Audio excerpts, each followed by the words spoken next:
Well-marked low pressure અને monsoon trough સક્રિય થતા આગામી 7 દિવસ રાજ્યમાં સામાન્યથી મધ્યમ વરસાદની હવામાન વિભાગની આગાહી. હવામાન વિભાગ મુજબ આજે ઉત્તર ગુજરાત, મધ્ય ગુજરાતના કેટલાક જિલ્લા સહિત ગાંધીનગર અને અમદાવાદમાં છૂટાછવાયા સ્થળોએ હળવોથી મધ્યમ વરસાદ વરસી શકે છે. તો આગામી 24 થી 26 ઓગસ્ટ વચ્ચે ઉત્તર ગુજરાતમાં વરસાદનું પ્રમાણ વધી શકે છે.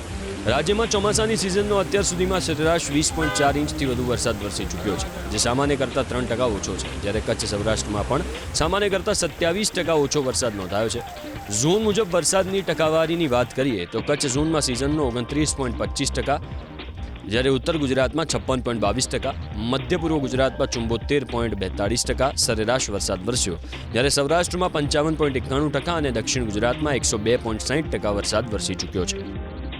વેલમાર્ક લો પ્રેશર અને મોન્સૂન ટ્રફ સક્રિય થતા આગામી 7 દિવસ રાજ્યમાં સામાન્યથી મધ્યમ વરસાદની હવામાન વિભાગની આગાહી. હવામાન વિભાગ મુજબ આજે ઉત્તર ગુજરાત, મધ્ય ગુજરાતના કેટલાક જિલ્લા સહિત ગાંધીનગર અને અમદાવાદમાં છૂટાછવાયા સ્થળોએ હળવોથી મધ્યમ વરસાદ વરસી શકે છે. તો આગામી 24 થી 26 ઓગસ્ટ વચ્ચે ઉત્તર ગુજરાતમાં વરસાદનું પ્રમાણ વધી શકે છે.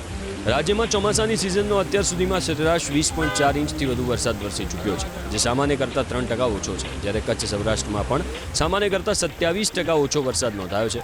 ઝોન મુજબ વરસાદની ટકાવારીની વાત કરીએ તો કચ્છ ઝોનમાં સિઝનનો 29.25%, જ્યારે ઉત્તર ગુજરાતમાં 56.22%, મધ્ય પૂર્વ ગુજરાતમાં 74.42% સરેરાશ વરસાદ વરસ્યો, જ્યારે સૌરાષ્ટ્રમાં 55.91% અને દક્ષિણ ગુજરાતમાં 102.60% વરસાદ વરસી ચૂક્યો છે.